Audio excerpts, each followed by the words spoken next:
Assalamualaikum warahmatullahi wabarakatuh. Saya Wuri Duyati dari dosen Pendidikan Agama Islam. Nah, hari ini saya akan mengajar untuk membawakan materi tentang strategi pembelajaran aktif pada mahasiswa program studi Pendidikan Agama Islam.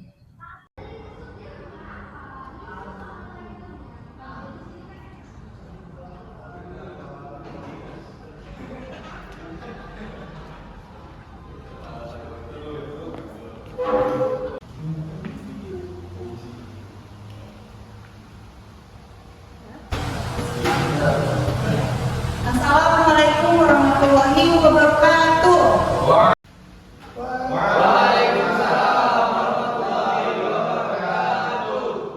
Strategi pembelajaran penting.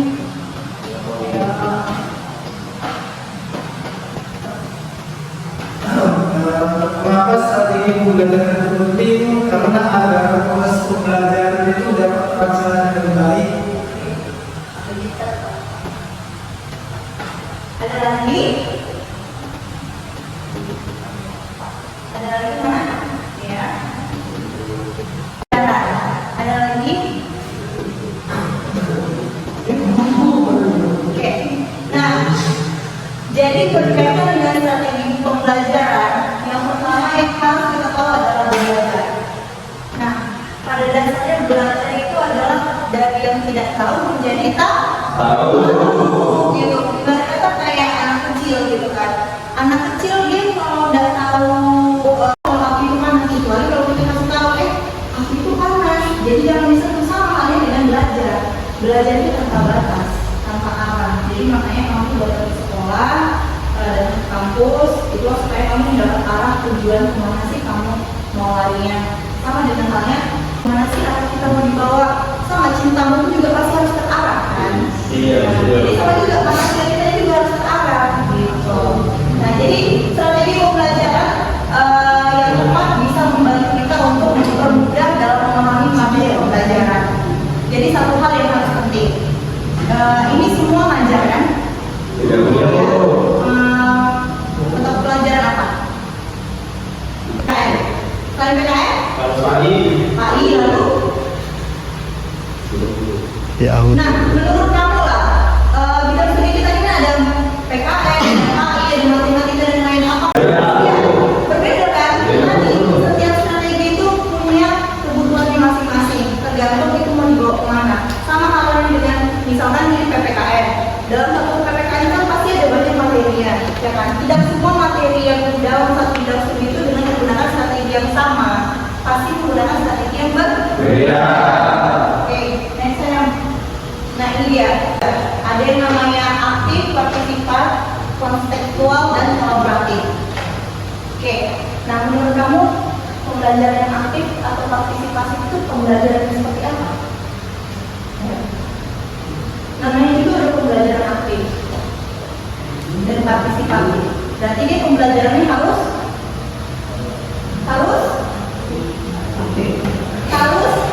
menyenangkan.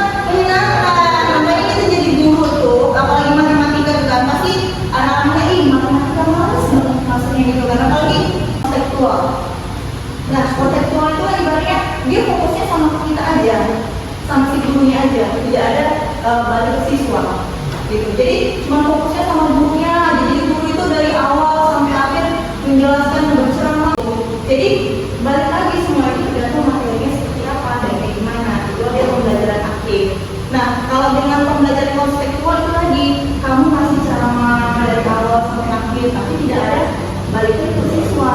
Jadi fokusnya itu hanya di guru. Itu dia kontekstual. Makanya ada kontekstual teaching. Berarti fokusnya sama guru. Ya, guru. Dan yang terakhir adalah kolaboratif. Nah, kalau udah bersifat kolaboratif berarti kerjasama. Kalau kerjasama berarti pakai. Kalau udah kerjasama berarti pakai apa? Kelompok. Nah, itu udah kerjasama.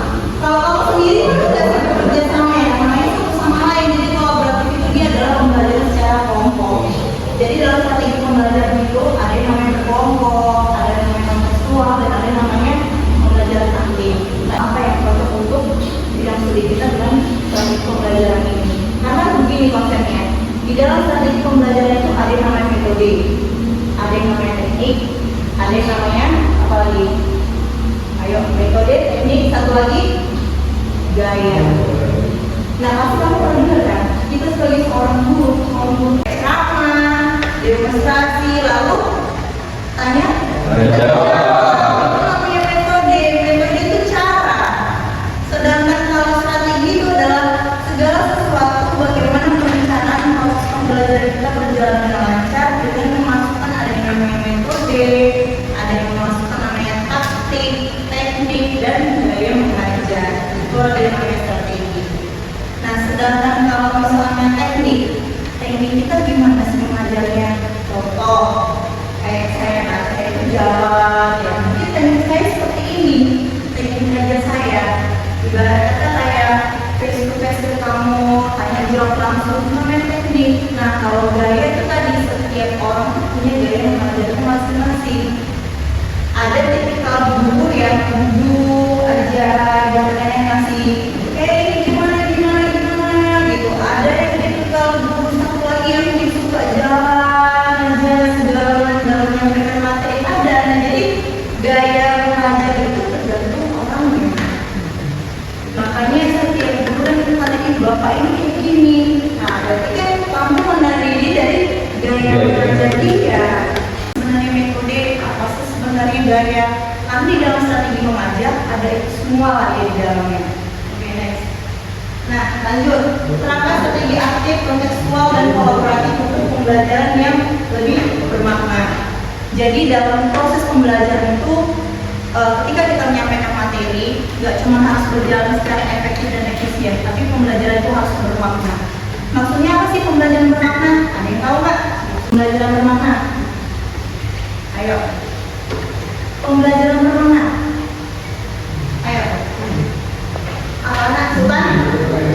Pembelajaran bermakna itu berarti orang yang mendapatkan pembelajaran itu dia merasa bahwa pembelajaran itu berharga bagi dia, dapat diaplikasikan di kehidupan dia gitu. Jadi sehingga ya dengan pembelajaran itu maka ya itu menjadi pengalaman hidup dia. Iya, benar. Dia belajar berdasarkan pengalaman dia sendiri. Nah, contoh kamu itu datang ke sekolah atau ke kampus, termasuk ke mata kuliah saya strategi pembelajaran, pasti ada isi di dalam otak kamu. Tidak mungkin kamu 0%, kecuali kamu anak mereka yang masih baru sekolah. Karena mereka yang datang itu nggak bawa apa-apa, isi kepala itu nggak ada. Beda dengan kamu datang masuk ke kelas duduk, pasti kan ada yang kamu punya di dalam. Nah, pembelajaran pertama itu tadi kamu mengembangkan pembelajaran kamu berdasarkan pengalaman belajar kamu itu sendiri. Itu dia. Jadi lanjut. Nah, ini ada keterlibatan langsung, ada yang berpikir kritis. Nah, jadi saya minta tugas kamu di sini, menurut kamu pembelajaran yang melibatkan keterlibatan langsung itu pembelajaran seperti apa? Silahkan dikerjakan di atas. Kalau sudah siap angkat tangan, nanti biar kita diskusikan sama-sama. Kan tadi ada tuh pembelajaran bermakna, tadi sudah dibilang pembelajaran bermakna seperti apa dan kayak gimana. Nah, di dalam pembelajaran bermakna itu kan pasti ada proses keterlibatan langsung. Nah, keterlibatan langsung itu keterlibatannya seperti apa proses belajarnya? Apakah dia hanya gurunya hanya sebagai fokusnya, atau dia melibatkan siswanya juga, atau siswanya sebagai center, atau seperti apa? Atau dia bisa gimana Ustaz? Sayang, nah.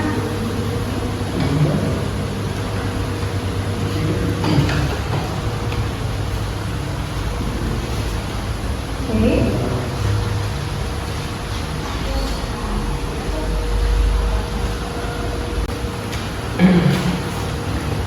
Ayo. Yang di belakang siapa namanya? Ayo, Pai. Silakan diri. Jadi dari sini yang saya dapatkan dari pembelajaran hari ini mengenai tentang pembelajaran apa yang dapat melibatkan pembelajaran langsung seperti apa bentuknya dan kemudian bagaimana cara supaya tetap mengaplikasikan gaya berpikir kritis. Jadi di dalam pembelajaran ini seharusnya kita itu selaku orang yang melakukan pembelajaran juga kita akan mengalami, kemudian melihat ataupun bahkan mencoba dan mengalami tentunya materi yang kita perhatikan. Ada beberapa cara yang bisa kita lakukan, di antaranya kemudian kita menggunakan panca indera untuk melihat, mendengar, mencatat, kemudian merasakan dari materi yang kita dapatkan setiap pembelajaran.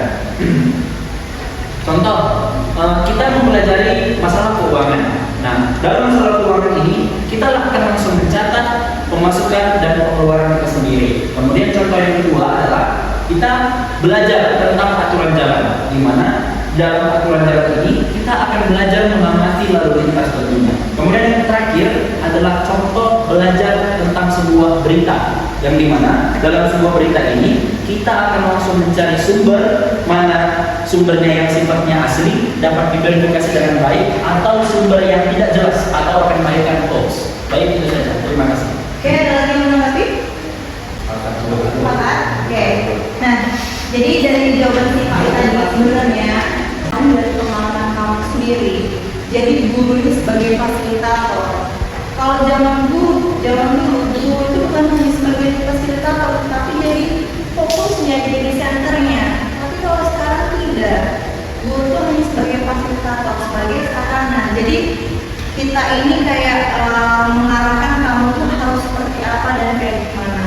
Itulah dia membangun belajarnya sendiri. Makanya ketika kita punya pengalaman belajar kita sendiri, itulah kita kasih namanya problem based learning, pembelajaran berbasis masalah.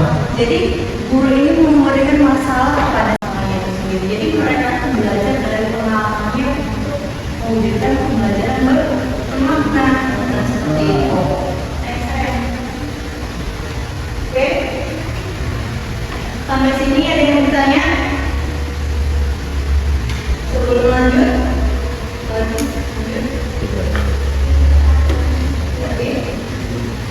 Oke. Nah, sebelum kita menutup materi perkuliahan hari ini, ada tugas untuk di depan. Kenapa tugasnya? Kenapa ada jadi